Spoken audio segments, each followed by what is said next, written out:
আল্লাহ পাক আমাকে সন্তান দিয়েছেন, ছেলে হোক আর মেয়ে হোক। এই সন্তানদের বন্ধুরা আমার কিছু হক আল্লাহ পাক আমাদের জিম্মায় দিয়েছেন। আমরা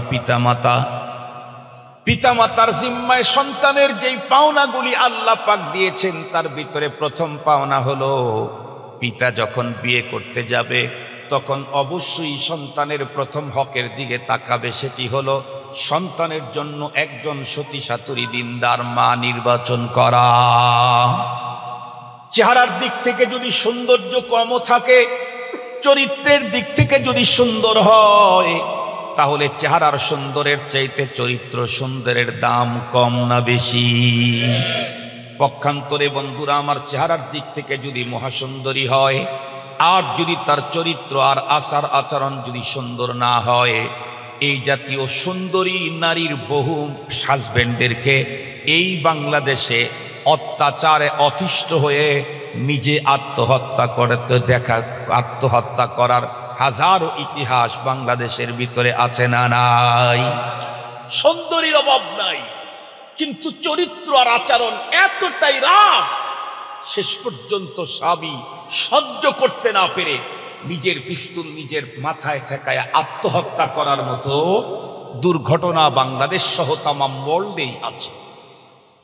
এই জন্যে মুসলমান খুব ভালো করে মনে রাখবেন, সন্তানের প্রথম হক বাবার জিম্মায় সন্তানের জন্য একজন দিনদার মা সিলেকশন করা। মায়ের জিম্মায় সন্তানের প্রথম হক হলো সন্তানের জন্য একজন দিনদার বাবা সিলেকশন করা। টাকা পয়সা অর্থ সম্পদ গাড়ি বাড়ি দেখেন, তবে এইটা দেখেন সেকেন্ড নাম্বার। নাম্বার ওয়ান দেখবেন সন্তানের চরিত্র, সে দিনদার কিনা, আল্লাহওয়ালা কিনা। কারণ সন্তানের বাবা যদি দিনদার না হয়, বোতল ছোট বোতল আর বড় বোতল আর বাবাখোর যদি হয়, ওই সন্তানের বাবা ও বন্ধুরা আমার, তার মাধ্যমে দুনিয়াতে কোনোদিন আব্দুল কাদের জিলানীর মতো সন্তান পাওয়ার আশা করা যায় না। দ্বিতীয় নাম্বার কথা খুব ভালো করে মনে রাখবেন, প্রথম নাম্বার হক তো বলে দিলাম, দ্বিতীয় নাম্বারের হক হলো সন্তান বন্ধুরা আমার স্ত্রীর পেটে যখন বন্ধুরা আমার এসে গেল, দিনগুলি চলতে চলতে চলতে চলতে আল্লাহ পাক সন্তানকে দুনিয়াতে পাঠিয়ে দিবেন। সেই দিন সন্তান জন্মের পরে এক নম্বরের হক হলো সন্তানের ডান কানে আজান, বাম কানে একামতের ব্যবস্থা করা। এই জিম্মাদারিটা মায়ের উপরে না, এই জিম্মাদারি হলো বাবার উপরে। কারণ মা তো সন্তানকে জন্ম দিতে গিয়ে জীবন মরণের সন্ধিক্ষণ, উনি অনেক সময় অচেতন হয়ে যান, ব্লাড ব্লিডিং চলতেছে, তখন জীবনেই বাঁচেন কিনা মরেন তাই তো কোনো খবর নাই। এই মুহূর্তে বন্ধুরা আমার, সন্তানের ডান কানে আজান, বাম কানে একামতের জিম্মাদারি কোনো মাকে দেওয়া হয় নাই। এই জিম্মাদারি হলো তার বাবার। কেউ যদি বলেন, হুজুর আমি তো থাকি আমেরিকায়, আমি তো থাকি কানাডায়, আমি মালয়েশিয়ায়, আমার স্ত্রী বাচ্চা হবে আমি জানি, কিন্তু সে তো বাংলাদেশে, এই অবস্থাতে আমি কি করব? তাহলে তাদেরকে বলবো, আপনি কানাডায় থাকার পরে আপনার স্ত্রী বাংলাদেশে থাকে, তার বাজার খরচ কে করে? তার জন্য অন্য প্রয়োজন মিটাবার জন্য যেমন ব্যবস্থা করেছেন, আপনি আমেরিকাতেও যদি থাকেন, সন্তান যখন জন্মগ্রহণ করবে, সন্তান জন্মের পরে তার ডান কানে আজান, বাম কানে একামত নিশ্চিত করবার জন্য ব্যবস্থা আপনাকে আমেরিকা থেকেই করে দিতে হবে। কেন? সন্তানের ডান কানে আজান, বাম কানে একামত অত্যন্ত গুরুত্বপূর্ণ একটা বিষয় মুসলমানদের জন্য। যেই বাচ্চাটা মাত্র পৃথিবীতে জন্মগ্রহণ করলো, সর্বপ্রথম তার কানের ভিতরে আওয়াজ ঢুকলো, আল্লাহু আকবার, আল্লাহু আকবার, আশহাদু আল্লা ইলাহা ইল্লাল্লাহ, আশহাদু আন্না মুহাম্মাদার রাসূলুল্লাহ। আমরা প্রত্যেকেই জানি, আমরা যে ঈমান এনেছি, এই ঈমানের মৌলিক তো বন্ধুরা আমার তিনটা জিনিস, একটা হলো তাওহীদ, আর একটা হলো রিসালাত, আর একটা হলো আখিরাত। এই তিনটা জিনিস হলো ঈমানের মূল। একটা হলো তাওহীদ, একত্ববাদ, দ্বিতীয় নম্বর রিসালাত, পয়গম্বর সাল্লাল্লাহু আলাইহি ওয়াসাল্লামের নবুয়ত, তিন নম্বর হলো আখিরাত। ও মুসলমান, এর ভিতরে দুইটাই তো আজানের মধ্যে আছে। আজানের ভিতরে আছে আশহাদু আল্লা ইলাহা ইল্লাল্লাহ, আল্লাহ ছাড়া আর কোনো মাবুদ নাই, আমি তার সাক্ষ্য দিচ্ছি। আজানের ভিতরে আছে আশহাদু আন্না মুহাম্মাদার রাসূলুল্লাহ, আমি আরো সাক্ষ্য দিচ্ছি মুহাম্মদ সাল্লাল্লাহু আলাইহি ওয়াসাল্লাম আল্লাহ পাকের রসুল। তাওহীদের সাক্ষী হয়ে গেল, রিসালতের সাক্ষী হয়ে গেল। যেই বাচ্চা তার জন্মের পরে ডান কানে তাওহীদ রিসালতের স্লোগান শুনলো, বাম কানে তাওহীদ রিসালতের স্লোগান শুনলো, এই বাচ্চাটার যদিও অনুভূতি নাই, কিন্তু এই যে শোনার মাধ্যমে ওর অন্তরের উপরে তাওহীদ আর রিসালতটাকে বন্ধুরা আমার মজবুত করে আটকে দেওয়া হলো। ও যত বড়ই হোক না কেন, ও আর কোনোদিন আল্লাহ বিরোধী কথা বলতেই পারবে না। কেন? ওই যে ছোট অবস্থাতে যেমন ভ্যাকসিন দেওয়ার কারণে আল্লাহর মেহেরবানিতে আর হাম হয় না, ছোট অবস্থাতে তাওহীদের স্লোগান ওর কানে ঢুকানোর কারণে ও আর কখনো মুশরিক আর নাস্তিক হবে না। এজন্য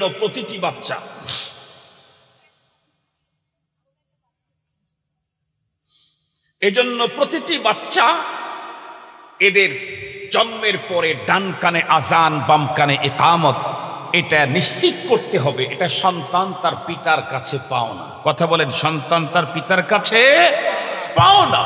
মুহতারাম হাজিরিন, আমরা আমাদের সন্তান জন্মের পরে এই কাজটা যেন হয়। বাসায় সন্তান হলেও আজান ইকামত দিবেন, হাসপাতালে যদি নিয়ে সিজার করে করতে হয় করবেন সিজার, কিন্তু তার আগে হাসপাতাল কর্তৃপক্ষের সাথে কন্ট্রাক্ট করে নেবেন যে বাচ্চা বের করার পরেই আমাদের কাছে নিয়ে আসবা।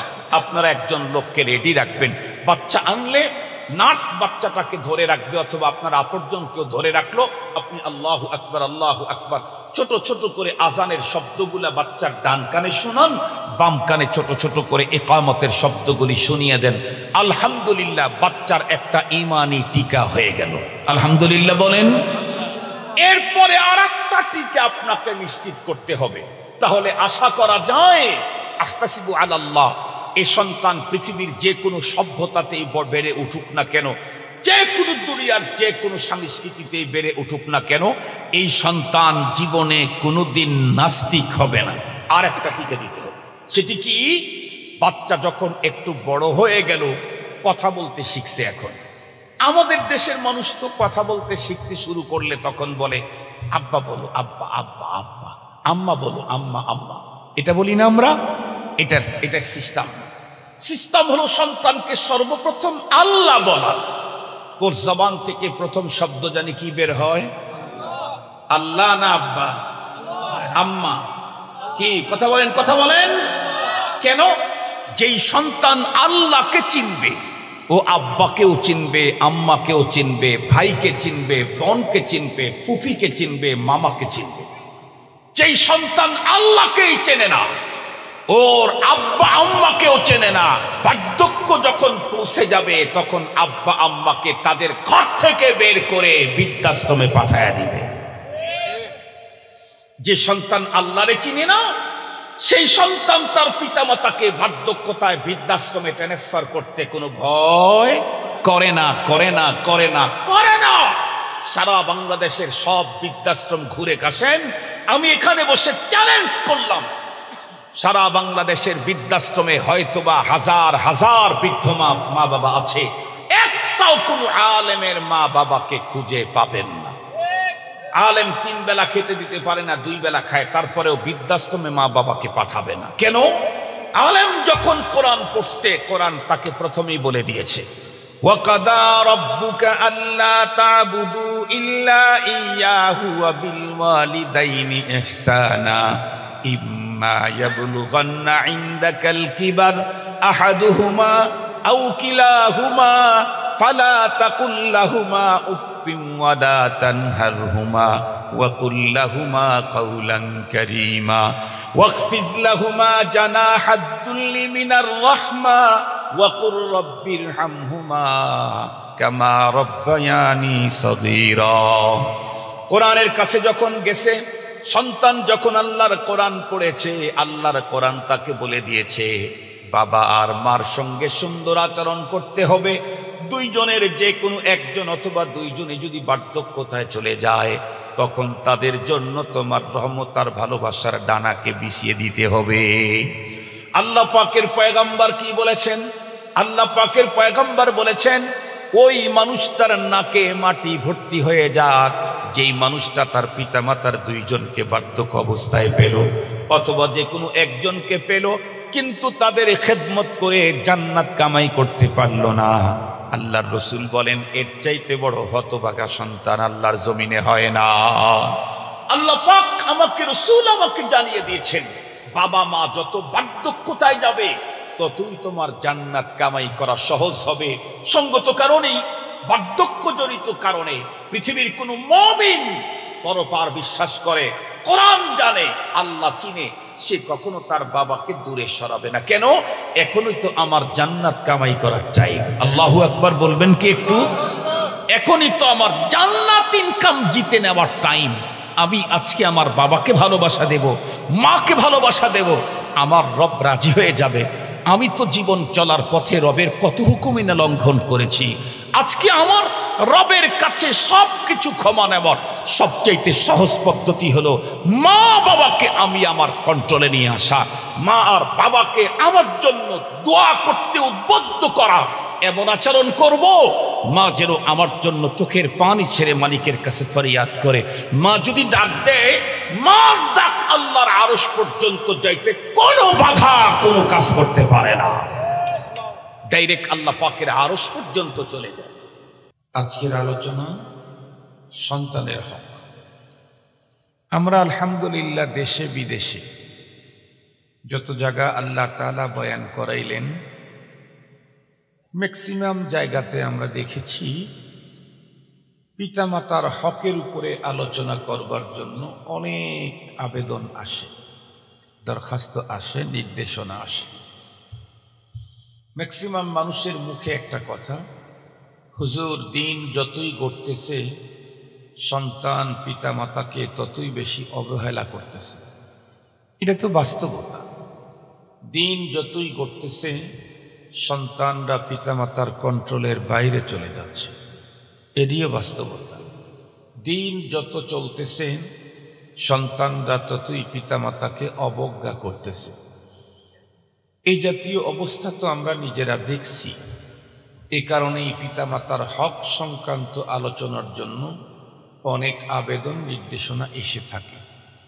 কিন্তু গভীরভাবে লক্ষ্য করলে একটা জিনিস সকলকেই মানতে হবে, সন্তানের হকটা হলো আগে, পিতামাতার হক হলো পরে। সঙ্গত কারণেই সন্তানের হক যদি পিতামাতা আদায় না করে তাহলে পিতামাতার হক সন্তান আদায় করবে না, এটা স্বাভাবিক কথা।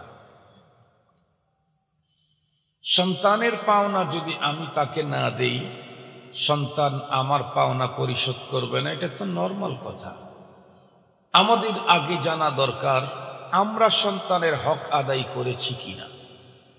যদি আমরা সন্তানের হক আদায় করে থাকি তাহলে আশা করা যায় সন্তান আমার হক আদায় করবে। যদি না করে সন্তান আল্লাহর আদালতের ভয়ঙ্কর আসামি হিসাবে দাঁড় হবে। ঠিক তেমনি আমি যদি সন্তানের হক আদায় না করি তাহলে আমাকেও আল্লাহর আদালতের এক ভয়ঙ্কর আসামি হিসাবে দাঁড় হতে হবে। আমি আমাকে আগে সেভ করব। মুহতারাম হাজিরিন, সন্তানের হক যেহেতু আগে, পিতামাতার হক হলো পরে। সন্তান যতক্ষণ পর্যন্ত সাবালেগ না হয় ততক্ষণ পর্যন্ত আল্লাহ নিজের হক তার কাছে চান নাই। নাবালেগের উপরে নামাজ ফরজ, রোজা ফরজ, হজ ফরজ। কোটি কোটি টাকার মালিক নাবালেগ, তার উপরে হজ ফরজ না, যাকাত ফরজ না। কেন? ওর উপরে শরীয়তের হুকুম আরোপই হয় নাই। আল্লাহ পাক নিজে সৃষ্টিকর্তা। এরপরেও যতদিন পর্যন্ত মানুষ সাবালেগ না হয় ততদিন পর্যন্ত রব্বুল আলামিন ওই বান্দার কাছে নিজের হক চান না। যখন সাবালেগ হয়ে গেল এখন প্রতিটা হক পাই তাকে আদায় করতে হয়। যে রব সৃষ্টিকর্তা উনি যদি নাবালেগের উপরে হক না চান তাহলে সেখানে পিতামাতার কিসের হক? নাবালিগ সন্তানের জিম্মায় পিতামাতার কোনো হক নেই। পিতামাতার হক সন্তানের জিম্মায় আসবে কখন? সন্তান বালেগ হবে যখন তখন। কিন্তু সন্তানের হক পিতামাতার জিম্মায় জন্ম নেওয়ার পরে না, জন্মেরও আগে। সন্তানের হক পিতামাতার জিম্মায় জন্মেরও আগে। শুনলে অবাক হয়ে যাবে।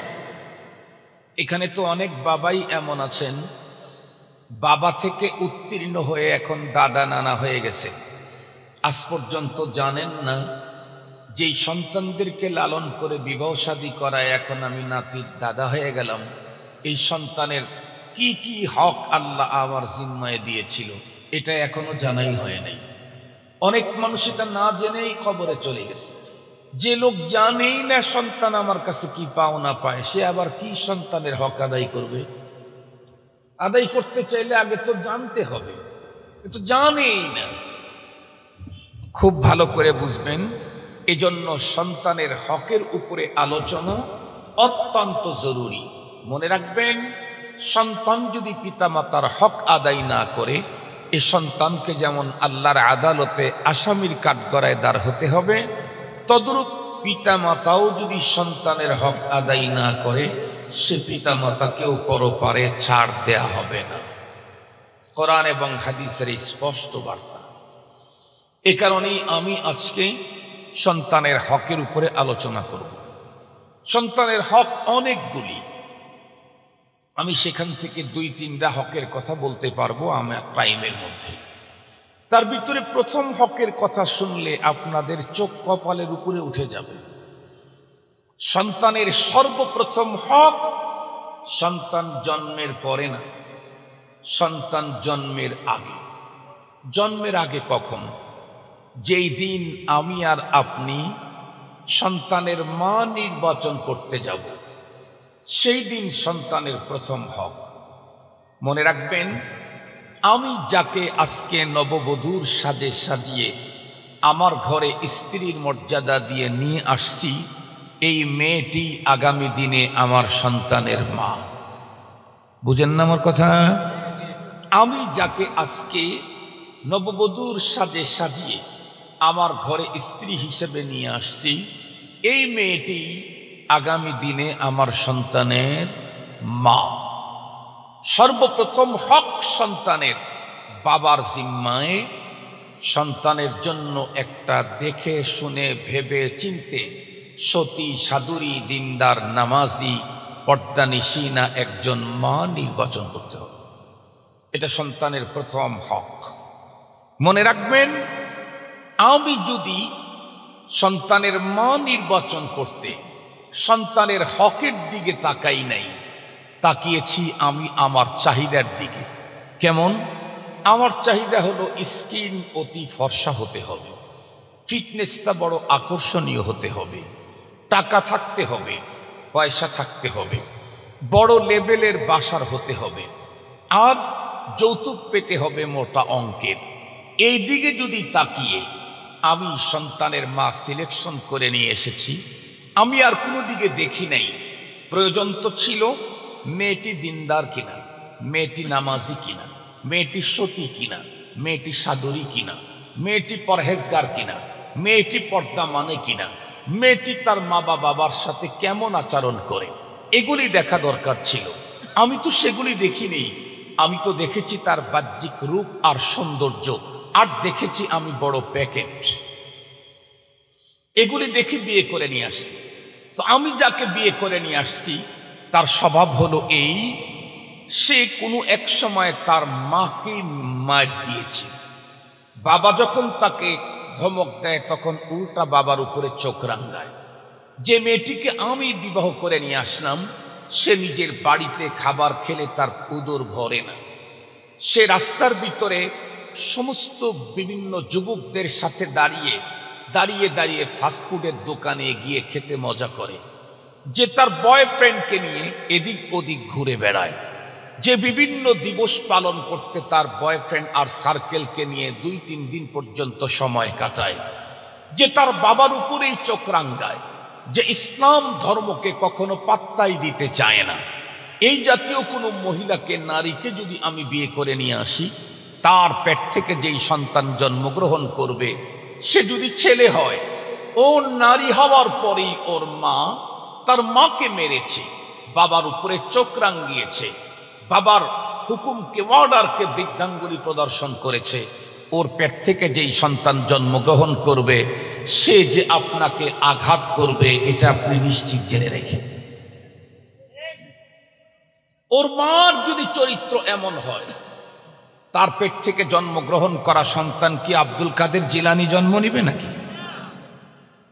মুহতারাম হাজিরিন, খুব ভালো করে মনে রাখবেন, আল্লাহ পাকের রাসূল সাল্লাল্লাহু আলাইহি ওয়াসাল্লাম স্পষ্ট আমাদেরকে বলেছেন, তুনকাহুল মারআতু লিআরবাঈন। আমার উম্মতেরা ভালো করে শুনে রাখো, আরব্য পুরুষেরা নারীদেরকে বিয়ে করে চার জিনিস দেখে। লিমালিহা, সম্পদ দেখে; জামালিহা, সৌন্দর্য দেখে; হাসাবিহা, বংশ দেখে; দীনিহা, তার ধর্ম দেখে, দিনদারিত্ব দেখে। নবীজি বলেন, আমি তোমাদেরকে বলছি ফাজফার বিজাতিদ দ্বীন, এই চারটার ভিতরে তোমরা একটাকে কমন করো, সেটা হলো দিনটা তোমরা অবশ্যই দেখো। আগে দেখো দিন, দিনদারি আছে, সৌন্দর্য আছে, ভালো। দিনদারি আছে, সৌন্দর্য আছে, টাকাও আছে, আরো ভালো। দিনদারি আছে, সৌন্দর্য আছে, টাকাও আছে, বংশ ভালো, তো আরো ভালো। সব আছে কিন্তু দিনদারি নাই, খবরদার তাকে বিয়ে করতে যেও না। কেন? এক নাম্বার হলো সন্তানের হক নষ্ট হবে, দুই নাম্বার তোমার জীবনেও কষ্ট হবে। কথা বলেন। ওই জাতীয় নারীকে বিয়ে করলে নাম্বার 1 সন্তানের হক নষ্ট হলো, নাম্বার 2 নিজের জীবনেও কষ্ট হবে নিশ্চিত। আমরা তো হুজুর মানুষ, ঢাকা শহরের 2টা কেন্দ্রীয় মসজিদে জুমার নামাজ পড়াই, যা আমাদের কাছে তেল পড়া, পানি পড়া আর কালো সুতা পড়ার হিড়িক লাগে। কার কোন ঝামেলা এটা গোপনে গোপনে আমাদের সাথে শেয়ার করে মানুষ, এই তাবিজ তোমার নেওয়ার জন্য, ঝাড়ফুঁ নেওয়ার জন্য। এই জন্য অনেকের গোপন মেসেজ আমাদের কাছে আছে। অনেকেই যারা বিয়ে করেছিল, বিয়ে করার আগে দেখেছে তার ফিটনেস, বাহ্যিক সৌন্দর্য, তার চরিত্র, তার স্বভাব, তার আচার আচরণ দেখে নাই, দেখেছে বাহ্যিক সৌন্দর্য, দেখেছে উপরের লেভেল। এখন তো বাংলাদেশ একদম চেঞ্জ হয়ে গেছে। আমরাই তো ছোটবেলায় দেখতাম, আমার বয়স 52 বছর, 52 বছরের ভিতরে দেশটার কালচার এমন চেঞ্জ হয়ে গেল, একদম উল্টে গেছে। ছোটবেলায় দেখতাম কোন মুসলিম বাবা তার সন্তানকে বিয়ে করাতে চাইলে মেয়ের বাবাকে প্রথম জিজ্ঞাসাটাই করতো, আপনার মেয়ে কোরআন শরীফ পড়া জানে কিনা, কয় খতম দিয়েছে। কথা বলেন। এই জিজ্ঞাসাটা কি ছিল না? কমন কোশ্চেন ছিল, আপনার মেয়ে কোরআন পড়া জানে কিনা, আপনার মেয়ে কয় খতম কোরআন পড়েছে। তখনকার বাবারা গর্ব করে বলতো, আমার মেয়ে তো রমজানেই 3 খতম দিয়েছে, সারা বছরে 3-4 খতম দেয়, আমার মেয়ে বড় সুন্দর করে সুর করে কোরআন শরীফ পড়তে পারে। এটা ছিল মুসলমানদের গর্ব, এটা ছিল মুসলমানদের অহংকার। কিন্তু বলুন, সত্যিকারের কথা বলুন, গত বছরে 2024-এ যদি এই অঞ্চলে 24টা বিয়েও হয়ে থাকে, একটা বিয়েতেও জিজ্ঞাসা করে নাই ছেলের বাবা যে আপনার মেয়ে কোরআন পড়া জানে কিনা। মেয়ের বাবাও বলে নাই। এখন জিজ্ঞাসা কি, আপনার মেয়ে কি পাস? ইংরেজিতে অনার্স। তাই ঠিক আছে, ইংরেজিতে অনার্স, তাইলে ঠিক আছে। আমাদেরকে আবার ভুল বুঝবেন না, এদেশে তো বুদ্ধিজীবীর অভাব নেই।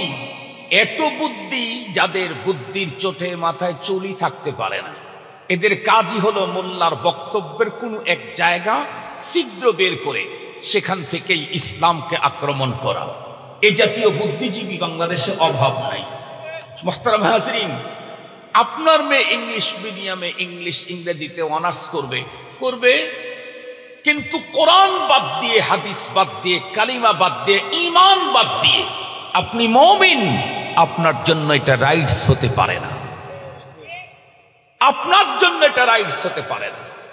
আপনি বলবেন আমি মুমিন, আপনার মেয়েকে সূরা ফাতিহা শিক্ষা দিবেন না, কালিমা শিক্ষা দিবেন না, নামাজ শিখবে না, রোজা শিখবে না, পর্দা শিখবে না, ইসলাম জানবে না, আল্লাহ চিনবে না, রসুল চিনবে না, ইমানদারের দাবি করার কোনো অধিকার আপনার নাই। আপনি আগে ইমান শিখান, এরপরে ইংরেজিতে অনার্স করান, ওকে এলএলবি করান, ওকে বিসিএস ক্যাডার করান, ইমান শিখান, এরপরে ওরে এফসিপিএস করান। কোনো আপত্তি তো আমাদের নেই। কিন্তু সব জানবে, ইসলাম জানবে না, সব জানবে, ইমান চিনবে না, সব বুঝবে, আল্লাহ বুঝবে না, সব বুঝবে, ধর্ম বুঝবে না, এটা কোনো মুমিনের পরিচয় হতে পারে না। মুহতারাম হাজিরিন, খুব ভালো করে বুঝবেন। তাহলে বলুন তো দেখি, বাংলাদেশের মুসলমানদের সংস্কৃতি চেঞ্জ হয়ে গেছে না? আগে কমন জিজ্ঞাসা ছিল আপনার মেয়ে কোরআন পড়া জানে কিনা, এবং গিয়ে কোরআন শরীফের তেলাওয়াত শুনতো। এখন কথা বলেন, এখন এই জিজ্ঞাসাটা এখন নেই। মুহতারাম হাজিরিন, মনে রাখবেন, মা যেমন হবে সন্তান তেমন হবে। মা যদি হয় দিনদার পরহেজগার, বাবার সামনে গিয়ে জোর আওয়াজে কথা বলার সাহস পায় না, ওই মায়ের পেট থেকে যেই সন্তান জন্মগ্রহণ করবে সে হবে একজন আদর্শবান, আদর্শবতী। পক্ষান্তরে মাই যদি তার বাবার উপরে চোখ রাঙায়, ওর পেটের সন্তান বাবার উপরে ছুরি ধরতে কখনো দ্বিধা করবে না। এজন্য সন্তানের প্রথম হক, সন্তানের জন্য একজন দিনদার মা সিলেক্ট করতে হবে। সন্তানের প্রথম হক তার মায়ের জিম্মায়। কি? মাকে অবশ্যই একজন দিনদার বর চয়েস করতে হবে, এটা মারও জিম্মাদারি। আজকের মেয়েরা তো কি চয়েস করে? আজকের মেয়েরা বিবাহের আগে শুধুই একটা জিনিস দেখে, সেটা হলো টাকা। এখনকার মেয়েদের একটাই চয়েস, কালাকুলা হইলে সমস্যা নাই, টাকা আছে কিনা। হাতের আঙ্গুল দুই একটা না থাকলে সমস্যা নাই, টাকা আছে কিনা। হাতে দুই একটা না থাকলে সমস্যা নাই, টাকা আছে কিনা। এখন ফিটনেসটাও দেখে না, সব চলে গেছে টাকার ভিতরে। যদি জানে যে কারি কারি টাকা ইনকাম করে, তাহলে কি সে ছোট বোতল খায় না বড় বোতল খায় সেগুলা দেখার সুযোগ নাই। সে কি নামাজ পড়ে না না পড়ে সেটা দেখার সুযোগ নাই। সে কি মামা খায় না বাবা খায় এগুলা দেখার টাইম নাই। আমাদের দেশের বাচ্চার কাচ্চারা মামা খায় না? আরে ভাই বলেন না কেন, আপনাদের বাড়ির পাশের দোকানে মামা পাওয়া যায় না? মামা খায়, কিন্তু একটু বড় হলেই বাবা খায়। মামা খাইলে তো ঝামেলা নাই, কিন্তু বাবা খাইলে তো আর কাল পরকালে আর মুক্তির কোনো ব্যবস্থা নাই। মুহতারাম হাজিরিন, খুব ভালো করে মনে রাখবেন, এখনকার মেয়ের বাবাদের ফার্স্ট চয়েস হলো ছেলেটা সরকারি চাকরি করে কিনা। আমি একদিন জিজ্ঞেস করলাম, সরকারি চাকরির প্রতি এত বেশি আবেগ কেন? সরকারি চাকরিতে তো ওই মানের বেতন নাই, ওর চেয়ে তো প্রাইভেট চাকরিতে অনেক বেশি বেতন, অনেক বেশি সুবিধা। লোকেরা আমাকে বলে, হুজুর আপনারা তো হুজুর মানুষ, দিন দুনিয়ার খবর রাখেন। আমি বললাম, বলেন দেখি দিন আর দুনিয়ার কি খবর আছে আপনার কাছে। তো সে বলে, হুজুর সরকারি চাকরিতে বেতন কম হলে কি হবে, কিন্তু উপরি কামাই আছে। আমি জিজ্ঞেস করি, উপরি কামাই যেটা ওইটা হালাল না হারাম? আর একটু জোরে বলেন। উপরি কামাই বলতে যেটা বুঝাইলো, এটা হালাল না হারাম? হারামে কি নাই? আরাম নাই। আবার বলেন, হারামে যে আরাম নাই, এটা বুঝবার জন্য 200 বছর আগের ইতিহাস দেখা দরকার নাই। 36শে জুলাইয়ের ইতিহাস দেখলেই আমরা বুঝে ফেলেছি যে হারামে কোনো আরাম। বিগত দিনে হারাম পন্থায় যারা কারি কারি টাকা উপার্জন করেছিল, যারা বাংলাদেশের অর্থনীতিটাকে পঙ্গু করে ফেলেছে, যারা ব্যাংকগুলাকে চুষে খেয়েছে, বলুন তো দেখি, এত কোটি কোটি টাকা, এত ব্যাংক ব্যালেন্স, এত বিশাল এরিয়ার ফ্যাক্টরি, বলুন তো দেখি দেশে আছে না বিদেশে চলে গেছে? আরাম আছে না বেরামে আছে? হারামে কি নাই? এত টাকা দিয়া লাভটা কি, যদি শেষ পর্যন্ত নিজের দাড়ি নিজেই কাটতে হয়? কথা বলেন না কেন?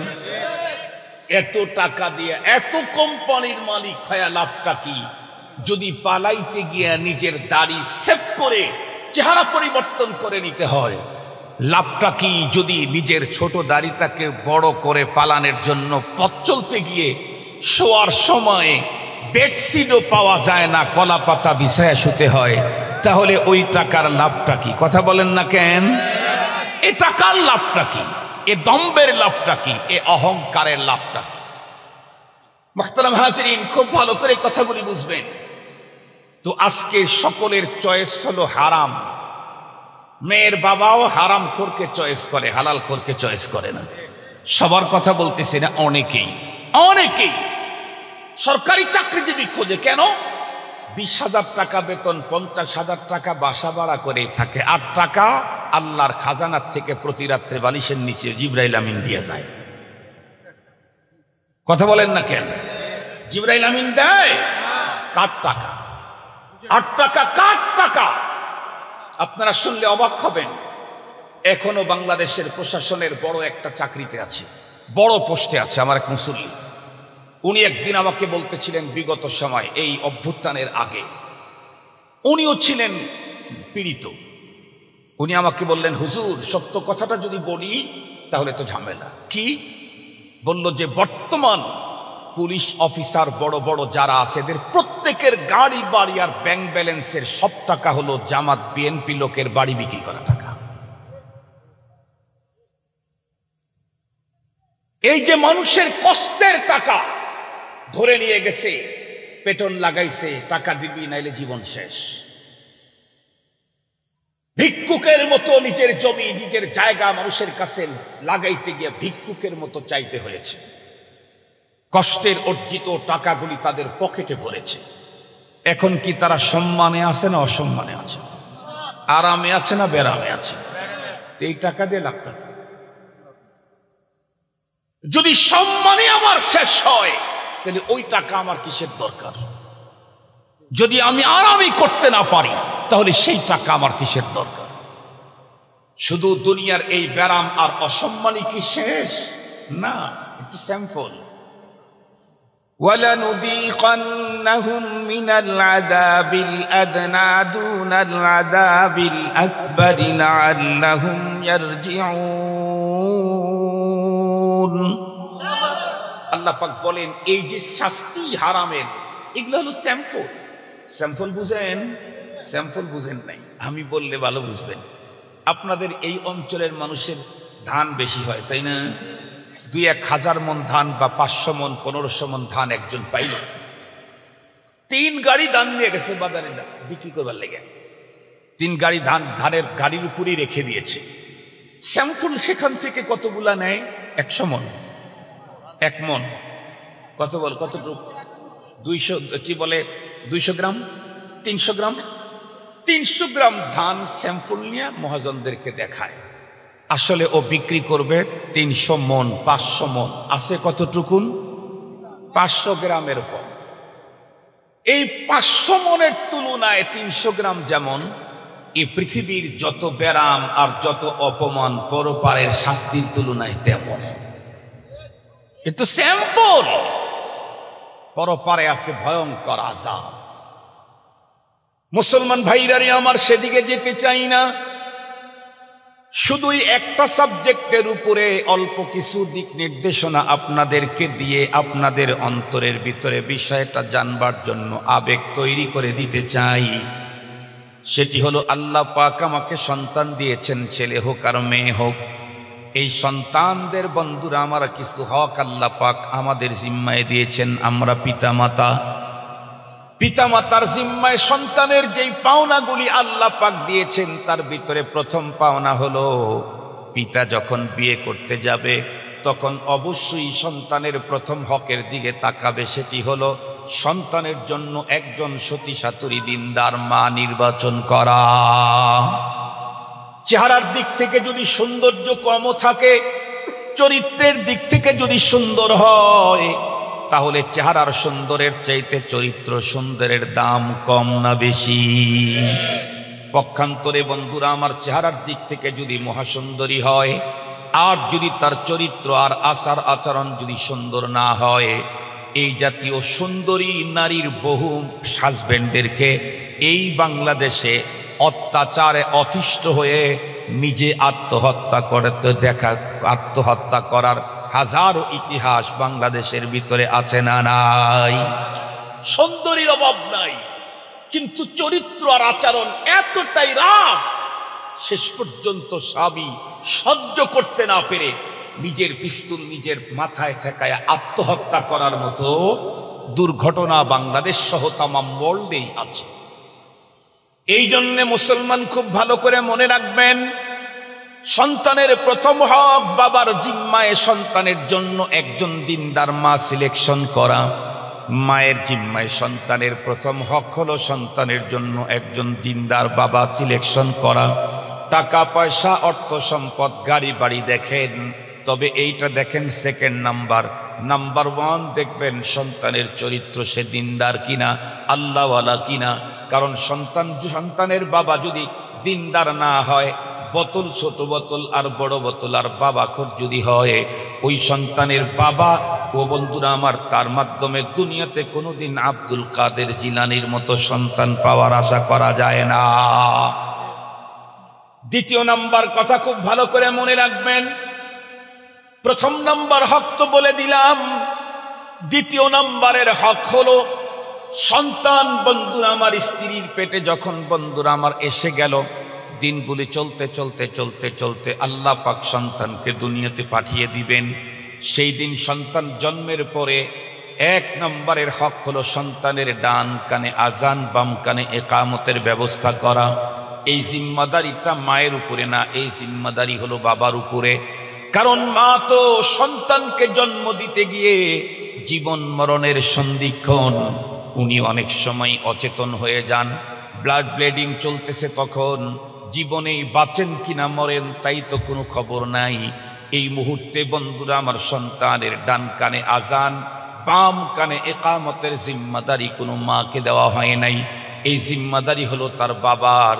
কেউ যদি বলেন, হুজুর আমি তো থাকি আমেরিকায়, আমি তো থাকি কানাডায়, আমি মালয়েশিয়ায়, আমার স্ত্রী বাচ্চা হবে আমি জানি, কিন্তু সে তো বাংলাদেশে, এই অবস্থাতে আমি কি করব? তাহলে তাদেরকে বলবো, আপনি কানাডায় থাকার পরে আপনার স্ত্রী বাংলাদেশে থাকে, তার বাজার খরচ কে করে?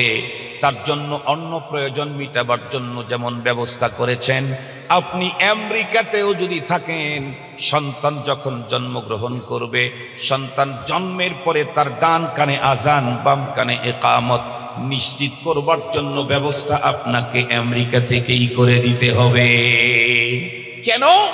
সন্তানের ডান কানে আজান, বাম কানে একামত অত্যন্ত গুরুত্বপূর্ণ একটা বিষয় মুসলমানদের জন্য। অনেকগুলি কারণের দুইটা কারণ আমি আপনাদের খেদমতে বলবো। নাম্বার ওয়ান, বলুন তো দেখি, আপনাদের এই অঞ্চলে যত মানুষ মারা যায় তাদের জানাজা হয় না? মুসলমানদের জানাজা হয়, আজান একামত হয় নাকি? আজান একামত হয় না কেন? জানাজার নামাজ তো নামাজই বলেন, সকলেই তো বলেন অমুকের নামাজে জানাজা এতটাই অনুষ্ঠিত হবে, অথচ আজান নাই, একামত নাই। কেন? কারণ জানাজার নামাজের সিস্টেম শরীয়ত দিয়েছে, আজান আর একামত হবে জন্মের পরে, আর ওর জানাজা হবে মৃত্যুর পরে। এটা শরীয়ত সিস্টেম করে দিয়েছে। আজান একামত হবে কখন? জন্মের পরে, আর ওর নামাজে জানাজা হবে মৃত্যুর পরে। কিন্তু দুঃখের সাথে বলতে হয়, আমাদের এই সিরাজগঞ্জের একটা সময়ের সভ্যতা সিস্টেম ছিল হলো, বাচ্চা যদি হইতো তাহলে আজান দিত, কিন্তু সে আজানটা দিত বাচ্চার কানে না। যেই ঘরে বাচ্চা জন্মগ্রহণ করছে ওই ঘরের সামনে দাঁড়ায়া টাইম ছাড়াই যদি কখনো কোনো বাড়ির থেকে আজানের আওয়াজ বের হয়েছে, গ্রামের মানুষ বুঝছে যে ওই বাড়িতে একটা ছেলে জন্ম নিছে। ঠিক বললাম না ঠিক বললাম? এটা আমি নিজের চোখেই দেখেছি, আমি তো সিরাজগঞ্জের ছেলে। মুহতারাম হাজরিন, এটা তরিকা না। মেয়ে যদি হতো তাহলে তার আজানই নেই, ছেলে হইলে আজান দিত ওই ঘরের সামনে। সিস্টেম হলো ছেলে হোক আর মেয়ে হোক, দুইজনই ইন্তেকালের পরে তাদের জানাজার নামাজ হবে, এদের আজানও হবে। আজান হবে জন্মের পরে। বাচ্চাটাকে কাছে নিয়ে ডান কানে আজানের শব্দ আস্তে আস্তে বলবে, বাম কানে একামতের শব্দগুলি আস্তে আস্তে বলবে। আজকে আজান হয়ে গেল, মৃত্যুর পরে তার জানাজা হবে। এক নম্বর। এর চাইতেও গুরুত্বপূর্ণ বিষয় হলো, আমরা জানি আমাদের দেশে যত বাচ্চা জন্মগ্রহণ করে প্রতিটি বাচ্চাকে হামের টিকা দেয় না দেয় না? হামের টিকা দেয়। আপনার লক্ষ্য করে দেখছেন কিনা জানি না, আমি লক্ষ্য করে দেখেছি। হামের টিকা দেওয়ার সপ্তাহ যখন আসে, টাইম যখন আসে, শুধুমাত্র কেবলমাত্র হেলথ কমপ্লেক্সেই টিকার ব্যবস্থা করা হয় না, বাস টার্মিনালে অস্থায়ী ক্যাম্প করে সেখানে টিকার ব্যবস্থা করা হয়। এমনকি ট্রেনের স্টেশনে অস্থায়ী ক্যাম্প করে সেখানে বাচ্চাদেরকে হামের টিকা খাওয়ানো হয়। এমনকি উন্নত বড় ব্রিজের টোল প্লাজার পাশে ওইখানেও অস্থায়ী হেলথ ক্যাম্প করে সেখানে টিকার ব্যবস্থা করা হয়। কেন? সরকার গভর্নমেন্ট চায় একটা শিশু যেন হামের টিকা থেকে বঞ্চিত না হয়। আমি জিজ্ঞাসা করতে চাই, এদেশের যত শিশু জন্মগ্রহণ করে সবাই কি হামের জার্ম নিয়েই জন্মগ্রহণ করে? হামের এই রোগ নিয়েই জন্মগ্রহণ করে? না না না, সব শিশু হামের জার্ম নিয়ে জন্মগ্রহণ করে না। ম্যাক্সিমাম বাচ্চাগুলা জন্মগ্রহণ করে সুস্থ। তাহলে 100% শিশুদেরকে হামের টিকা খাওয়াতে হবে কেন? কারণ হলো বাচ্চাটা তো সুস্থ নিয়ে জন্মগ্রহণ করলো, সুস্থতা নিয়েই, কিন্তু বাংলাদেশের আবহাওয়া, মাটি, বাতাসের যে কন্ডিশন, যে কোনো মুহূর্তেই হামের জার্মের মতো ভয়ঙ্কর জার্মে আক্রান্ত হতে পারে। আল্লাহ প্রদত্ত সুস্থতা তখন বিঘ্নিত হবে, বাচ্চাটা তখন নষ্ট হয়ে যেতে পারে, হারায় যেতে পারে, মরে যেতে পারে। এ কারণেই তাকে সেফটি ড্রাগ হিসাবে আগের থেকেই তাকে টিকা দিয়ে দিলে মৃত্যু পর্যন্ত আর কখনোই হামে আক্রান্ত হবে না। যদি হয়ও বড় ধরনের কোনো ক্ষতি হবে না। মুহতারাম হাজিরিন, ঠিক তদ্রূপ এই পৃথিবীর প্রত্যেকটি বাচ্চা এই পৃথিবীতে জন্মগ্রহণ করে ইসলামের উপরে। আল্লাহ পাকের রাসূল বলেন, কুল্লু মাউলুদিন ইউলাদু আলাল ফিতরা ফাআবাওয়াহু ইউহাফিদানিহি আও ইউনাসসিরানিহি আও ইউমাজ্জিসানিহি। আল্লাহ পাকের হাবিব বলেন, পৃথিবীর প্রতিটি আদম সন্তান জন্মগ্রহণ করে ইসলামের উপরে। এ কারণেই তো বলা হয়, কোনো হিন্দু বৌদ্ধ বাচ্চারাও যদি ছোট অবস্থায় মারা যায় তারাও আল্লাহর জান্নাতে যাবে। হিন্দুর ঘরে জন্ম নিয়েছে, ছোট অবস্থাতেই মারা গেছে, কোথায় যাবে? কথা বলেন না কেন, কোথায় যাবে? বৌদ্ধের ঘরে জন্ম নিয়েছে, জন্ম নিয়ে মরে গেছে ছোট অবস্থায়, কোথায় যাবে? মুশরিকের ঘরে জন্ম নিয়েছে, ইহুদির ঘরে জন্ম নিয়েছে, ছোট অবস্থাতে মারা গেছে, জান্নাতে যাবে। কেন? কুল্লু মাউলুদ ইউলাদু আলাল ফিতরা।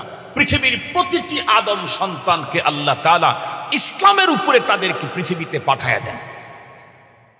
পরবর্তীতে তাদের সন্তানেরা ইহুদি নাসারা হয় কেন? আল্লাহ পাকের রাসূল বলেন, ফাআবাওয়াহু ইউহাফিদানিহি আও ইউনাসসিরানিহি আও ইউমাজ্জিসানিহি। পরবর্তীতে মুসলমান হয়ে জন্মগ্রহণ করা সন্তানটাও ইহুদি হয় কেন? নাসারা হয় কেন? মুশরিক হয় কেন? পয়গম্বর বলেন, তার কারণ হলো তার পিতামাতা জন্ম নিল ইসলামের উপরে, পিতামাতা মুশরিক হওয়ার কারণে কিছুদিন চলতে চলতে ছেলেটি মুশরিক হয়ে গেল। পিতামাতা ইহুদি হওয়ার কারণে কিছুদিন চলতে চলতে ছেলেটি ইহুদি হয়ে গেল। পিতামাতা হিন্দু হওয়ার কারণে ইসলামের উপরে জন্মগ্রহণ করলেও পিতামাতার হিন্দুত্ববাদের কারণে সে হিন্দু হয়ে গেল। খুব ভালো করে মনে রাখবেন, সেই হিসাবে তো মুসলমানের সন্তান জন্মই গ্রহণ করে ইসলামের উপরে, এরপরে তার পিতামাতাও মুসলিম। সেই হিসাবে মুসলমানের ঘরের 100 জন শিশু জন্মগ্রহণ করলে 100টাই পাক্কা মুসলমান হওয়ার কথা ছিল। কিন্তু আমরা বাংলাদেশে কি দেখি? দিন যত ঘটতেছে মুসলমানের সমাজের ভিতরে নাস্তিকতার প্রভাব তত বাড়তেছে। মুসলমানের ঘরে নাস্তিক, খোদাদ্রোহী, ইসলামদ্রোহী, ধর্মদ্রোহী। মাঝে মাঝে টকশোতে যে বক্তব্য শুনি মাথা ঠিক থাকে না। ইসলাম নিয়ে, কোরআন নিয়ে, ধর্ম নিয়ে, আল্লাহ নিয়ে, রাসূল নিয়ে এমন এমন বক্তব্য শুনতে পাই, মাথা এলোমেলো হয়ে যায়। অথচ মুসলমানের ঘরে জন্মগ্রহণ করা, নাম কত সুন্দর তাসলিমা নাসরিন, নাম কত সুন্দর ডক্টর কুদরতে খোদা, নাম কত সুন্দর জাহানারা ইমাম, নাম কত সুন্দর। এই তো আপনারা দেখেছেন শাহরিয়ার কবির, নাম কত সুন্দর মুনতাসার মামুন। আরো কত সুন্দর সুন্দর মুনতাসির মামুন, শাহরিয়ার কবির, আহমদ শফি, কি বলে আহমদ শরীফ, কত উন্নত উন্নত নাম। এ নামই প্রমাণ করে মুসলমানের ঘরে জন্মগ্রহণ করেছে। এ নাম কোনো হিন্দুর হতে পারে না, এ নাম কোনো মুশরিকের হতে পারে না। কিন্তু তাদের বক্তব্য, তাদের কথা, তাদের সংস্কৃতি, সভ্যতা ইসলাম বিরোধী। কেন? মুসলমান হিসাবে জন্মগ্রহণ করেছিল বটে, সেই ইসলামের উপরে সন্তানদেরকে ধরে রাখার জন্য ঈমানি দুইটা টিকা দেওয়া দরকার ছিল। তার পিতামাতা এই টিকাগুলা দেয় নাই। কয়টা টিকা? দুইটা টিকা, ঈমানি টিকা দুইটা। নাম্বার 1, জন্মের পরেই তাকে প্রথম ঈমানি টিকার ডোজ দিয়া দাও। ডান কানে আজান, বাম কানে ইকামত শোনাও।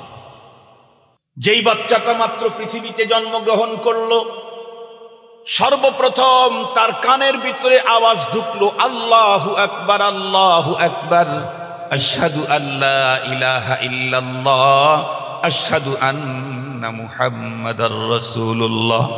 আমরা প্রত্যেকেই জানি, আমরা যে ঈমান এনেছি, এই ঈমানের মৌলিক তো বন্ধুরা আমার তিনটা জিনিস। একটা হলো তাওহীদ, আর একটা হলো রিসালাত, আর একটা হলো আখিরাত। এই তিনটা জিনিস হলো ঈমানের মূল। একটা হলো তাওহীদ, একত্ববাদ। দ্বিতীয় নম্বর রিসালাত, পয়গম্বর সাল্লাল্লাহু আলাইহি ওয়াসাল্লামের নবুয়ত। 3 নম্বর হলো আখিরাত। ও মুসলমান, এর ভিতরে দুইটাই তো আজানের মধ্যে আছে। আজানের ভিতরে আছে আশহাদু আল্লা ইলাহা ইল্লাল্লাহ, আল্লাহ ছাড়া আর কোনো মাবুদ নাই, আমি তার সাক্ষ্য দিচ্ছি। আজানের ভিতরে আছে আশহাদু আন্না মুহাম্মাদার রাসূলুল্লাহ, আমি আরো সাক্ষ্য দিচ্ছি মুহাম্মদ সাল্লাল্লাহু আলাইহি ওয়াসাল্লাম আল্লাহ পাকের রসুল। তাওহীদের সাক্ষী হয়ে গেল, রিসালাতের সাক্ষী হয়ে গেল। যেই বাচ্চা তার জন্মের পরে ডান কানে তাওহীদ রিসালাতের স্লোগান শুনলো, বাম কানে তাওহীদ রিসালাতের স্লোগান শুনলো, এই বাচ্চাটার যদিও অনুভূতি নাই, কিন্তু এই যে শোনার মাধ্যমে ওর অন্তরের উপরে তাওহীদ আর রিসালাতটাকে বন্ধুরা আমার মজবুত করে আটকে দেওয়া হলো। ও যত বড়ই হোক না কেন, ও আর কোনোদিন আল্লাহ বিরোধী কথা বলতেই পারবে না। কেন? ওই যে ছোট অবস্থাতে যেমন ভ্যাকসিন দেওয়ার কারণে আল্লাহর মেহেরবানিতে আর হাম হয় না, ছোট অবস্থাতে তাওহীদের স্লোগান ওর কানে ঢুকানোর কারণে ও আর কখনো মুশরিক আর নাস্তিক হবে না। এজন্য প্রতিটি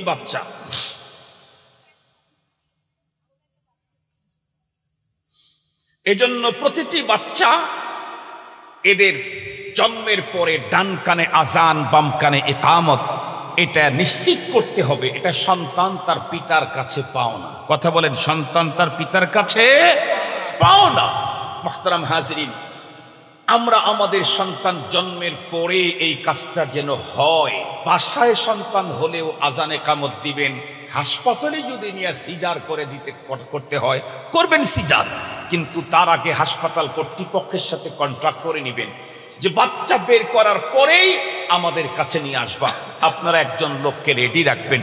বাচ্চা আনলে নার্স বাচ্চাটাকে ধরে রাখবে, অথবা আপনার আপরজন কেউ ধরে রাখলো, আপনি আল্লাহু আকবার, আল্লাহু আকবার ছোট ছোট করে আজানের শব্দগুলা বাচ্চার ডান কানে শোনান, বাম কানে ছোট ছোট করে ইকামতের শব্দগুলি শুনিয়ে দেন। আলহামদুলিল্লাহ, বাচ্চার একটা ঈমানি টিকা হয়ে গেল। আলহামদুলিল্লাহ বলেন। এরপরে আর একটা টিকা আপনাকে নিশ্চিত করতে হবে। তাহলে আশা করা যায়, আহতাসিবু আলাল্লাহ, এই সন্তান পৃথিবীর যে কোনো সভ্যতাতেই বেড়ে উঠুক না কেন, যে কোনো দুনিয়ার যে কোনো সংস্কৃতিতেই বেড়ে উঠুক না কেন, এই সন্তান জীবনে কোনোদিন নাস্তিক হবে না। আর একটা টিকা দিতে হবে। সেটি কি? বাচ্চা যখন একটু বড় হয়ে গেল, কথা বলতে শিখছে। এখন আমাদের দেশের মানুষ তো কথা বলতে শিখতে শুরু করলে তখন বলে আব্বা বলো আব্বা, আব্বা আব্বা, আম্মা বলো আম্মা আম্মা। এটা বলি না আমরা? এটা সিস্টেম হলো সন্তানকে সর্বপ্রথম আল্লাহ বলা। ওর জবান থেকে প্রথম শব্দ জানি কি বের হয়? আল্লাহ না আব্বা? আম্মা। কি কথা বলেন, কথা বলেন। কেন? যেই সন্তান আল্লাহকে চিনবে, ও আব্বাকেও চিনবে, আম্মাকেও চিনবে, ভাইকে চিনবে, বোনকে চিনবে, ফুফিকে চিনবে, মামাকে চিনবে। যেই সন্তান আল্লাহকেই চেনে না, ওর আব্বা আম্মাকেও চেনে না। বার্ধক্য যখন পৌঁছে যাবে তখন আব্বা আম্মাকে তাদের ঘর থেকে বের করে বৃদ্ধাশ্রমে পাঠায়া দিবে। যে সন্তান আল্লাহরে চিনে না, সেই সন্তান তার পিতামাতাকে বার্ধক্যতায় বৃদ্ধাশ্রমে ট্রান্সফার করতে কোনো ভয় করে না, করে না, করে না, করে না। সারা বাংলাদেশের সব বৃদ্ধাশ্রম ঘুরে আসেন, আমি এখানে বসে চ্যালেঞ্জ করলাম, সারা বাংলাদেশের বৃদ্ধাশ্রমে হয়তোবা হাজার হাজার বৃদ্ধ মা বাবা আছে, একটাও কোনো আলেমের মা বাবাকে খুঁজে পাবেন না। আলেম 3 বেলা খেতে দিতে পারে না, 2 বেলা খায়, তারপরেও বৃদ্ধাশ্রমে মা বাবাকে পাঠাবে না। কেন? আলেম যখন কোরআন পড়ছে, কোরআন তাকে প্রথমেই বলে দিয়েছে, ওয়াকাদা রাব্বুকা আল্লা তা'বুদু ইল্লা ইয়্যাহু ওয়া বিল ওয়ালিদাইনি ইহসানা ইম্মা ইয়াবলুগান্না ইনদাকাল কিবার আহাদুহুমা আও কিলাহুমা ফালা তাকুল লাহুমা উফফিন ওয়ালা তানহারহুমা ওয়া কুল লাহুমা কাওলান কারীমা ওয়াখফিজ লাহুমা জানাহাদ দুল্লি মিনার রাহমা ওয়া কুর রাব্বিরহামহুমা কামা রাব্বায়ানি সগীরা। কোরআনের কাছে যখন গেছে, সন্তান যখন আল্লাহর কোরআন পড়েছে, আল্লাহর কোরআন তাকে বলে দিয়েছে বাবা আর মার সঙ্গে সুন্দর আচরণ করতে হবে। 2 জনের যে কোনো একজন অথবা 2 জনে যদি বার্ধক্যতায় চলে যায়, তখন তাদের জন্য তোমার রহমত আর ভালোবাসার ডানাকে বিছিয়ে দিতে হবে। আল্লাহ পাকের পয়গম্বর কি বলেছেন? আল্লাহ পাকের পয়গম্বর বলেছেন, ওই মানুষটার নাকে মাটি ভর্তি হয়ে যাক যেই মানুষটা তার পিতা মাতার 2 জনকে বার্ধক্য অবস্থায় পেল, অথবা যে কোনো একজনকে পেল কিন্তু তাদের খেদমত করে জান্নাত কামাই করতে পারল না। আল্লাহর রসুল বলেন, এর চাইতে বড় হতভাগা সন্তান আল্লাহর জমিনে হয় না। আল্লাহ পাক আমাকে, রসুল আমাকে জানিয়ে দিয়েছেন, বাবা মা যত বার্ধক্যতায় যাবে ততই তোমার জান্নাত কামাই করা সহজ হবে। সঙ্গত কারণেই, বার্ধক্য জড়িত কারণে পৃথিবীর কোনো মুমিন পরপার বিশ্বাস করে, কোরআন জানে, আল্লাহ চিনে, সে কখনো তার বাবাকে দূরে সরাবে না। কেন? এখনই তো আমার জান্নাত কামাই করার টাইম। আল্লাহু আকবার বলবেন কি একটু? এখনই তো আমার জান্নাত ইনকাম জিতে নেওয়ার টাইম। আমি আজকে আমার বাবাকে ভালোবাসা দেব, মাকে ভালোবাসা দেব, আমার রব রাজি হয়ে যাবে। আমি তো জীবন চলার পথে রবের কত হুকুমই না লঙ্ঘন করেছি। আজকে আমার রবের কাছে সব কিছু ক্ষমা নেওয়ার সবচাইতে সহজ পদ্ধতি হলো মা বাবাকে আমি আমার কন্ট্রোলে নিয়ে আসা, মা আর বাবাকে আমার জন্য দোয়া করতে উদ্বুদ্ধ করা। এমন আচরণ করব মা যেন আমার জন্য চোখের পানি ছেড়ে মালিকের কাছে ফরিয়াদ করে। মা যদি ডাক দেয়, মার ডাক আল্লাহর আরশ পর্যন্ত যাইতে কোনো বাধা, কোনো কাজ করতে পারে না, ডাইরেক্ট আল্লাহ পাকের আরশ পর্যন্ত চলে যায়। সেই শিক্ষা তো আছে আল্লাহর কোরআনে। আজকে বাংলাদেশে বৃদ্ধাশ্রমের প্রয়োজন বাড়তেছে, আরো বাড়বে, আরো বাড়বে। আজকে আমাদের দেশের উন্নত শিক্ষিত বন্ধুরা তাদের সন্তানদেরকে স্ট্যাবলিশ করাইতে চায়, এজন্য জন্মের পর থেকে ইংরেজি বলায়, এরপরে ইংলিশ মিডিয়ামে ভর্তি করায় দেয়, এরপরে আমেরিকা লন্ডন পাঠায় দেয়। আমেরিকার লন্ডনে 5 বছর 10 বছর পর্যন্ত সেখানে একাডেমিক পদ্ধতিতে বিভিন্ন রকমের শিক্ষা, বিভিন্ন রকমের দীক্ষা নিয়ে আসলো। কি দেখলো? আজকের রিপোর্ট দেখেন, আমেরিকাতে 53% সাদা রঙের, সাদা চামড়ার লোকগুলার পিতৃ পরিচয় নাই। 73% কালো রঙের, কালো চামড়ার লোকগুলার পিতৃ পরিচয় নেই। দেখেন, যাদের পিতার পরিচয় নাই, বলুন তো দেখি, বাবারে চিনে না, ও আর বাবারে চিনে না। এই লোকটা যখন বুড়ো হয়ে গেল, সন্তান তারে চেনে না, ওকে দেখবে কে? ওকে কে দেখবে? সঙ্গত কারণেই এই মানুষটা তো মানুষ, জীবনের শেষ মুহূর্ত পর্যন্ত মানুষটা মানুষ হিসেবে বেঁচে থাকার জন্য একটা আশ্রম দরকার, আশ্রয়ের কেন্দ্র দরকার। এই জন্য বৃদ্ধাশ্রম প্রয়োজন হয়েছে। কিন্তু আমার দেশে তো প্রতিটা মানুষের বাবা মা। সঙ্গত কারণেই কারো তো 8 সন্তান, কারো তো 5 সন্তান। আমরা আমার বাবার 8 ছেলে। আব্বাজান দুনিয়াতে নাই, আম্মা জানো নাই, আমার বাবা যখন বার্ধক্যতায় পৌঁছে গেছে তখন ভাইদের মায়া আরো বেশি বেড়ে গেছে। সবাই চেয়েছে কে বাবাকে কার কাছে নিয়ে আল্লাহ পাকের জান্নাত জিতে নিবে। আমার আব্বার ইন্তেকালের পরে আমার ইমিডিয়েট বড় ভাই, এটা আমার অহংকার, আমি বলতেছি আপনাদেরকে এর উপরে আমল করার জন্য। আমার বড় ভাই 3টে, আমার ছোট ভাই হলো 4টে, আমি হলাম 4 নাম্বার, টোটাল 8 ভাই, সব আলেম। আমার আব্বার ইন্তেকালে যখন আমরা আব্বাকে মাটি দিয়ে আসলাম, বাসায় ফেরার পরে আমার ইমিডিয়েট বড় ভাই জামিয়া ইসলামিয়া আল্লামা মোহাম্মদ মিয়া কাসমি মাদ্রাসা, রাজশাহী নিউ মার্কেট মসজিদের ইমাম ও খতিব, মাদ্রাসা শেখুল হাদিস, উনি আমাকে বলতেছে চোখের পানি ফেলে, আব্দুল বাসেত তোমার তো জাহে কিসমত, তোমার তো কপাল। আমরা 7 ভাই মিলে বাবার যতটুকুন খেদমত করেছি তুমি একাই তার চাইতে বেশি করেছো। আমার ভাইয়েরা খেদমত করার পরেও আফসোস করতেছে যে আমি কেন বেশি করতে পারলাম, তারা কেন বেশি করতে পারলো না। ভাইয়েরা কাছে থাকতেন না, আমি কাছে থাকছি, যে কোনো কারণে আমি বেশি করতে পারছি। বলতেছিল তোমার তো জাহের কিসমত, আফসোস করতেছে ওই পরিমাণে খেদমত করতে পারি নাই, কারণ বাবার কাছে ছিলাম না, দূরে ছিলাম জীবন জীবিকার তাগিদে। তুমি যথেষ্ট পরিমাণে করেছো, কিন্তু তুমি তো বড় অংশটা মালিকের কাছ থেকে নিয়ে নিলা। প্রত্যেকটি ভাই তার বাবাকে আমি একাই দেখব, আমি একাই দেখব। আলহামদুলিল্লাহ। কেন? আমার বাবা আমাদেরকে জন্মের পরে ইমানি ঠিকে দিয়ে রাখছে। ডান কানে আজান, বাম কানে ইকামত। এরপরে বাচ্চা যখন কথা বলতে শিখছে তখন আব্বা আব্বা শিখায় নাই, আল্লাহ আল্লাহ শিখাইছে। শুধুমাত্র কেবলমাত্র আল্লাহ আল্লাহ কথাই যথেষ্ট নয়, সন্তানের হাতে সর্বপ্রথম শিক্ষার বন্ধুরা আমার খড়ি যখন উঠাইয়া দিবেন, সর্বপ্রথম তাকে শিখাইতে হবে আল্লাহর কোরআনের বাণী। ইকরা বিসমি রাব্বিকাল্লাযী খালাক, ওই পড়া পড়াইতে হবে যেই পড়ার মধ্যে আছে আল্লাহর নাম। সন্তানদেরকে বন্ধুরা আমার সর্বপ্রথম যদি কোনো মুসলমান বন্ধুরা আমার তাদেরকে আল্লাহর কোরআন শিখায়, যদি তাদেরকে ঈমান শিখায়, ইসলাম শিখায়, যদি তাদেরকে দ্বীন শিখায়, ইসলামী শিষ্টাচার নীতি নৈতিকতার শিক্ষা যদি দেয়, তাহলে এই সন্তানের ঈমানের 2য় নাম্বার ডোজটাও হয়ে গেল টিকা। এখন এই সন্তান আমেরিকাতে যুগের পরে যুগ থাকলেও তারে কেউ নাস্তিক বানাইতে পারবে না, তার কারণেই দুনিয়ার অমুসলিমরা মুসলমান হবে। ওর উপরে কেউ কিছু চড়াইতে পারবে না, ওরটা অন্যের ভিতরে ছড়বে। আমেরিকাতে মুসলমান হচ্ছে না, কথা বলেন না কেন? আমেরিকায় মুসলমান হচ্ছে না, কানাডায় মুসলমান হচ্ছে না, ইংল্যান্ডে মুসলমান হচ্ছে না।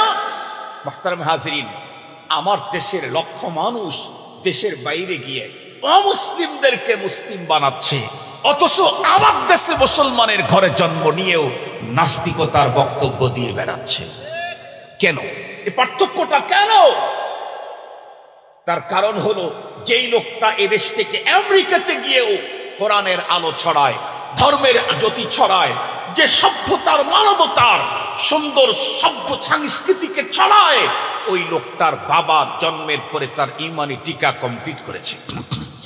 সন্তানের হক যে বাবা আদায় করেছে, সেই বাবার সন্তান তো দ্বীনদার হবেই। এই জন্য মুহতারাম হাজিরিন, অনেক লম্বা কথা না, 3টা হকের কথা আজকে বললাম। আরো গুরুত্বপূর্ণ হক আছে। 1 নম্বর, সন্তানের জন্য একজন দ্বীনদার মা সিলেকশন করে তাকে বিয়ে করতে হবে, বাবার জিম্মায় 1 নম্বরের হক। মার জিম্মায় 1 নম্বরের হক, সন্তানের জন্য একজন দ্বীনদার বাবাকেই চয়েসে নিতে হবে। দুনিয়াদার না, শুধু টাকা না, শুধু ফিটনেস না, শুধু সৌন্দর্য না, শুধু সম্পদ না, শুধু গাড়ি আর বাড়ি না, শুধু বহুতল ভবন না, তার চরিত্র, তার দ্বীনদারি দেখতে হবে। কেন? ওর মাধ্যমেই তো আমার পেটে বাচ্চা আসবে। ওর চরিত্র যদি নষ্ট থাকে, ওর যদি দ্বীনদারি আমানতদারি না থাকে, আমার পেটের সন্তান 100% দ্বীনদারি হওয়ার সম্ভাবনা নাই। মুহতারাম হাজিরিন, 2য় নম্বরের হক হলো সন্তান জন্মের পরে তার ডান কানে আজান, বাম কানে ইকামত। 3য় নম্বরের হক, আল্লাহ পাকের রাসূল বলেছেন, মান ওয়ালিদা লাহু ওয়ালাদুন ফালইউহসিন ইসমাহু ওয়া আদাবা। আর একটা হক আমি বলেছি, সেটা হলো সন্তানকে সর্বপ্রথম ইসলামী শিক্ষা দীক্ষা, শিষ্টাচার, নীতি নৈতিকতা, ইসলামী তাহজিব তামাদ্দুন, ইসলামী সংস্কৃতি শিক্ষা দিতে হবে। এটা আমার জিম্মায় হক। আমি যদি এই হক আদায় না করি, আমার সন্তান বড় হওয়ার পরে আমার হক আদায় করবে না, এটা স্বাভাবিক। শুধু হক আদায় করবে না তা না, পরপারে আল্লাহর আদালতে আমার বিরুদ্ধে আপিল করবে। কোরআন শরীফের মধ্যে আল্লাহ তাআলা বলে দিয়েছেন, এই সন্তান আমার বিরুদ্ধে আপিল করবে আল্লাহর আদালতে। এই জন্য আসুন আমরা আমাদের সন্তানের হকগুলি আদায় করব। রাজি আছি তো ইনশাআল্লাহ? কে কে রাজি আছেন হাত তোলেন। আর যারা বিয়ে করেন নাই তাদের হাতে আগে উঠাইতে হবে। যারা বিয়ে করে দাদা হয়ে গেছেন তারা আর কি হাত তুলবেন? আলহামদুলিল্লাহ, আলহামদুলিল্লাহ, আলহামদুলিল্লাহ, হাত উঠাইছেন। যারা দাদা হয়ে গেছেন তারা আর কি সন্তানের হক আদায় করব, এই তো দাদা হয়ে গেছে। যারা নতুন, যারা বিয়ে করে নেই তাদেরই প্রথম দরকার, বেশি দরকার। মুহতারাম হাজিরিন, দ্বিতীয় নম্বর, তৃতীয় নম্বরের হক যদি কেউ আদায় করতে চায়, তাহলে কি স্কুল ইউনিভার্সিটিতে দিয়ে হবে, আমেরিকা লন্ডনে গিয়ে হবে, না মাদ্রাসায় আসা লাগবে? সহজ কথা বলেন, সহজ কথা বলেন। আমেরিকা লন্ডনে দিলেই সে হক আদায় হবে, না মাদ্রাসায় আসতে হবে? কি করব? মহিলা প্যান্ডেলে নাকি লোক আটতেছে না, আপনাদেরকে একটু চেপে বসার জন্য অনুরোধ করা হচ্ছে। আপনারা একটু চেপে চেপে বসেন। মুহতারাম হাজিরিন, আমি তো বলছি 1 ঘন্টা আমার বয়ান, 1 ঘন্টা হইতে আর মাত্র 2 মিনিট বাকি আছে। 1 ঘন্টা হইতে আর কয় মিনিট বাকি আছে? মাত্র 2 মিনিট। এই জন্য আমি অনেক লম্বা টাইম আর আপনাদের মাঝে থাকতে পারবো না। আমার আর এক জায়গায় কমিটমেন্ট দেওয়া আছে। আমি আসছি এক জায়গায় বয়ান করে, টাঙ্গাইল দেলদুয়ারে। সেখানে দিনই একটা মাদ্রাসার প্রোগ্রাম শেষ করে এখানে এসেছি, আর এক জায়গায় টাইম দেওয়া আছে। এবং এই মাহফিলের জন্য 9:30 পর্যন্ত টাইম আমার ডায়েরিতে লেখা আছে। এরপরেও দিনই মাদ্রাসার খেদমতের নিয়তে আমি আরও 10-12 মিনিট আমি আপনাদের খেদমতে ইনশাআল্লাহ বাড়াইয়া দিব। তবে আমি আপনাদের কাছে একটা জিনিস জানতে চাই। আজকে তো বুঝে আসছে আমার, যে আমার সন্তান আমার কন্ট্রোলে কেন থাকে না। বুঝে আসছে তো? কেন আমার সন্তান আমার হক আদায় করে না? কেন আমি আমার সন্তানের হক যথাযথ আদায় করি নাই? কথা বলেন না কেন? যথাযথ সন্তানের হক আমরা আদায় করি নাই। আরো কত হক আছে, সেগুলি শুনলে আরো অবাক হয়ে যাবেন। মুহতারাম হাজিরিন, যারা করতে পারি নাই, আল্লাহ পাকের কাছে বলি, আল্লাহ আমি পারি নাই, তুমি তোমার পক্ষ থেকে ওদেরকে এগুলি দিয়ে দাও। বাবা মার দোয়া আল্লাহ পাকের কাছে কবুল হয়। যারা আলহামদুলিল্লাহ এখনো পর্যন্ত এই হকগুলি আদায় করার সুযোগ আছে, তাদেরকে বলবো তারা এই হকগুলি আদায় করেন। আপনি যদি আপনার সন্তানকে হক আদায় না করেন, আপনার সন্তান আপনার হক আদায় করবে না। আর একটা হকের কথা না বলতে পারতেইছি। আর একটা হক হলো মায়ের কাছে সন্তান পাওনা। সেটা হলো মায়ের বুকের দুধ সন্তানকে খাওয়াতে হবে। ওয়াল ওয়ালিদাতু ইউরদি'না আওলাদাহুন্না হাওলাইনি কামিলাইন, আল্লাহর কোরআনে আল্লাহ বিধান দিয়ে দিয়েছেন, মা তার বুকের দুধ সন্তানকে খাওয়াতে হবে। এটা আল্লাহ পাক সিস্টেম করে দিয়েছেন। মার বুক উঠছে, মা বয়স যখন 9 বছর, কিন্তু যতক্ষণ পর্যন্ত পেটে বাচ্চা আসে নাই, ততক্ষণ পর্যন্ত মায়ের বুকে দুধ আসে নাই। কথা বলেন না কেন? দুধ আসছে কখন? 40 বছরে বিয়ে হয়েছে, তারপরে পেটে বাচ্চা আসছে, তখন দুধ আসছে। তার মানে বোঝা গেল মায়ের বুকের 2 দিকে যেই গোডাউন আল্লাহ তাআলা তৈরি করেছেন, এটা সন্তানের জন্য তৈরি করেছেন। এ কারণেই তো সন্তান যতক্ষণ পর্যন্ত পেটে আসে নাই, ততক্ষণ পর্যন্ত গোডাউন খালি ছিল। যখন সন্তান পেটে এসেছে, তখনই রব্বে কারিম গোডাউনের ভিতরে খাদ্য ভরে দিয়েছে। সুতরাং এ খাদ্য সন্তানের পাওনা। কথা বলেন কার? খাদ্য কার জন্য পাঠাইছেন আল্লাহ? সন্তানের জন্য। এক পাওনা। আজকের আধুনিক অনেক মাই নিজের বডির ফিটনেস প্রবলেম হবে, এজন্য সন্তানদেরকে বুকের দুধ পান করায় না, নানা মেডিসিন খেয়ে বুকের দুধকে শুকিয়ে ফেলে অন্য কেনা দুধ সন্তানদেরকে খাওয়ায়। মনে রাখবেন, যেই মা শুধুমাত্র নিজের ফিটনেসকে সৌন্দর্য ঠিক রাখার জন্য সন্তানদেরকে গুরুত্বপূর্ণ খোদাদার উন্নত মানের খাবার থেকে বঞ্চিত করলেন, ফিডার খাওয়াইলেন, অপেক্ষা করেন আপনি যখন বৃদ্ধা হবেন, তখন আপনার সন্তানও আপনাকে বৃদ্ধাশ্রমে পাঠায়া ফিডার খাওয়াবে। আপনাকেও ফিডার খাওয়াবে, বৃদ্ধাশ্রমে পাঠায় দেবে। এজন্য প্রতিটি মা তার সন্তানকে নিজের বুকের দুধ পান করাইতে হবে। কম আসুক আর বেশি আসুক সেটা রবের বিষয়, আমাকে পান করাতে হবে। মায়ের বুকের দুধ সন্তানের টোটাল লাইফের জন্য হাজার জীবাণুকে মোকাবেলা করার শক্তি সঞ্চার করে। মায়ের দুধ পান করেছে আমি 2 বছর পর্যন্ত, 102 বছর পর্যন্ত যদি বেঁচে থাকি, মায়ের দুধ পান করার কারণে আমার ভিতরে রোগ প্রতিরোধের ক্ষমতা এ পরিমাণ বেড়েছে। 102 বছরের বেলাতেও মায়ের দুধের কারণে আমি এখন 1000 রোগ প্রতিরোধ করার যোগ্যতা অর্জন হয়েছে। এত বড় দামি জিনিস। মুহতারাম হাজিরিন, তো আমরা আমাদের সন্তানদেরকে দিন শিখাবো, নীতি নৈতিকতা শিষ্টাচার শিক্ষা দিব। রাজি আছি ইনশাআল্লাহ? এরপরে আপনার সন্তানকে আপনি ম্যাজিস্ট্রেট বানান, ওরে ডিসি ওসি বানান, খুব দরকার। কেন? একজন কোরআনওয়ালা যদি ডিসি হয় তো সে কখনো নিরপরাধ কোনো মানুষকে ফায়ার করার জন্য অর্ডার করবে না। কথা বলেন না কেন? একজন কোরআন যার সিনাতে আছে আল্লাহর ভয়, পরপারে আল্লাহর সামনে দাঁড়াবার ভয় যার সিনায় আছে, ও যদি রাষ্ট্রপ্রধান হয় জীবনে কোনোদিন আয়না ঘর তৈরি করবে না। ও যদি হয় এসপি, ও যদি হয় আইজিপি, ওর নেতৃত্বে কখনো বিচার বহির্ভূত হত্যা, আমাদের দেশে যেটাকে ক্রস ফায়ার বলা হয়, এইভাবে বিচার বহির্ভূত হত্যা তার দ্বারায় সংগঠিত হবে না। বিগত দিনগুলোতে পাখির মতো গুলি করে মানুষ হত্যা হয়েছে। সত্যকারের কথা শুনে এ বাংলাদেশের বহু পুলিশ অফিসার যারা যদি ফায়ার না করে কয়টা গুলি ছুটছে তার হিসাব দিতে হবে। ফায়ার না করলে ক্লোজ করে নেবে, জরিমানা করবে, এরপরে টর্চারিং শুরু করবে, তাকে শোকস করবে। এজন্য অনেক পুলিশ অফিসার ফায়ার করেছে কলা গাছকে, অন্যদিকে তবুও কোনো মানুষের জীবন নষ্ট করে নাই। এরকম অনেক পুলিশ অফিসার আমার দেশে এখনো আছে।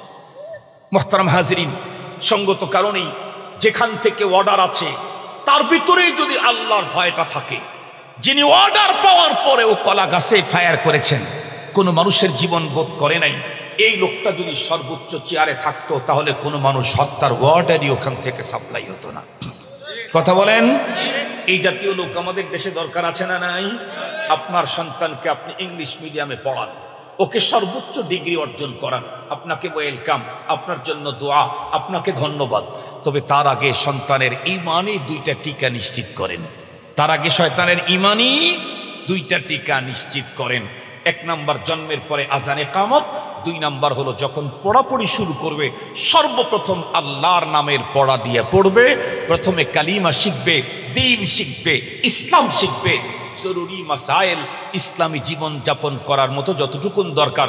এখন তো আমাদের দেশে নুরানি মক্তব হয়ে গেছে, 2-3 ক্লাস পর্যন্ত পড়লে বাংলাও হয়ে গেল, যথেষ্ট পরিমাণে জীবন চলার মতো আরবির উপরেও যোগ্যতা অর্জন করলো। ক্লাস 3-5 ছেলেরা মুখস্থ খুতবা দিতে পারে। কথা বলেন না? জুমার নামাজ পড়ার যোগ্যতা অর্জন করতে পারে। ও ডিসি হবে, জুমার নামাজের খুতবা দিবে। ও এসপি হবে, জুমার নামাজের খুতবা দিবে। ও হবে এই কি বলে রেঞ্জের আইজি, ডিআইজি, সে জুমার নামাজের খুতবা দিবে। ইনশাআল্লাহ, ইনশাআল্লাহ এই জাতীয় প্রতিষ্ঠানগুলি আমাদের রক্ষা করা অত্যন্ত জরুরি।